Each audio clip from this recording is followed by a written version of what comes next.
Hello प्यारे बच्चों, स्वागत है आपका हमारे चैनल पढ़ो इंडिया पर।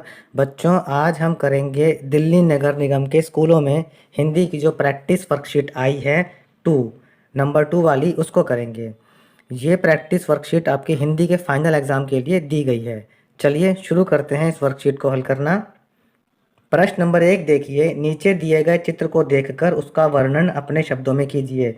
बच्चों, यहाँ पर आपको एक ये चित्र दिया गया है जिसमें कुछ बच्चे अपने टीचर के साथ में पौधों को उगा रहे हैं, जिसको पौधारोपण कहते हैं। और हमें इसी चित्र को देख करके वर्णन करना है, शब्दों में लिखना है। चलिए लिखना शुरू करते हैं।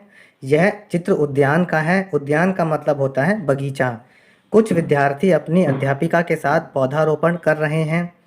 एक छात्रा पौधा लगा रही है, एक छात्र पौधों को पानी दे रहा है और अध्यापिका इन्हें निर्देश दे रही हैं। आगे बढ़ते हैं प्रश्न नंबर 2 की ओर। निम्नलिखित शब्दों का वाक्य में प्रयोग कीजिए। 2 शब्द दिए गए हैं, विश्वास और समर्थन। हमें इनका वाक्यों में प्रयोग करना है।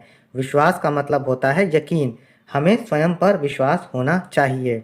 समर्थन का मतलब होता है सपोर्ट करना, हमें सही बात का समर्थन करना चाहिए। प्रश्न नंबर 3 देखिए, निम्नलिखित वाक्यों को कोष्ठक में दिए गए निर्देशानुसार बदलिए। अब यहाँ पर आपको 3 वाक्य दिए गए हैं। पहला वाक्य है शोभित पढ़ रहा था। इसको वर्तमान काल में लिखना है। हम लिखेंगे शोभित पढ़ रहा है। दूसरा वाक्य है बंदर उछल रहा है। इस वाक्य को भूतकाल में लिखना है। हम लिखेंगे बंदर उछल रहा था। ग देखिए, उसने अपने मित्र को पत्र लिखा। इसको भविष्य काल में लिखना है। तो भविष्य काल में जब लिखेंगे तो यह वाक्य बनेगा वह अपने मित्र को पत्र लिखेगा। अगले प्रश्न की ओर बढ़ते हैं। प्रश्न नंबर 4 देखिए, इसमें आपको इन वाक्यों को सही सर्वनाम से लिखना है, पूरा करना है आपको। मास्टर साहब ने अप्पा राव को अपने पास बुलाकर समझाया। सेंटीला, तुम्हारा घर नागालैंड के किस शहर में है? सुधा ने बुआ से पूछा, पापा आपसे कितने बड़े हैं? मोहन को समझ में नहीं आ रहा कि उसे क्या करना चाहिए। और आखिरी वाक्य है वे पुस्तक पढ़ रहे हैं। प्रश्न 5 में देखिए, आपको इन प्रश्नों का उत्तर देना है। स्वामी किसके पास अपने आप को सुरक्षित महसूस करता था? इसका उत्तर है स्वामी दादी के पास अपने आप को सुरक्षित महसूस करता था। दूसरा है दादी बीच बीच में किसकी कहानी सुनाने लगती थी? उत्तर है दादी बीच बीच में दादाजी की कहानी सुनाने लगती थी। तीसरा देखिए, कविता बाघ आया उस रात में कौन सा भाव अभिव्यक्त हो रहा है?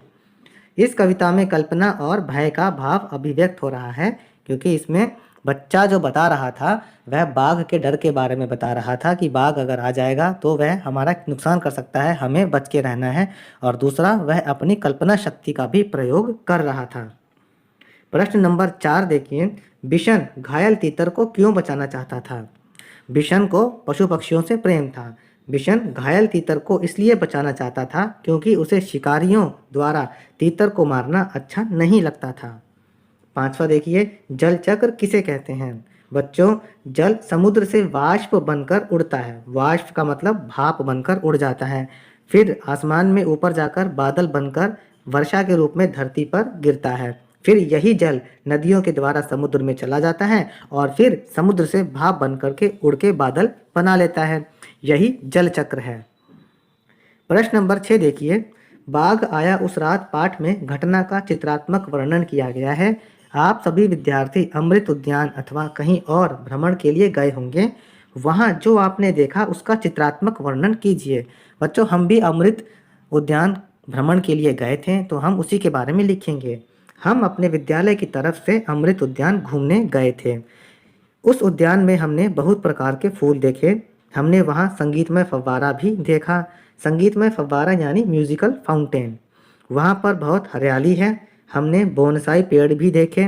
बोनसाई पेड़ वो होते हैं जो पेड़ छोटे होते हैं। हमें उद्यान से राष्ट्रपति भवन भी दिखाई दिया। हमें वहाँ जाकर बहुत मज़ा आया।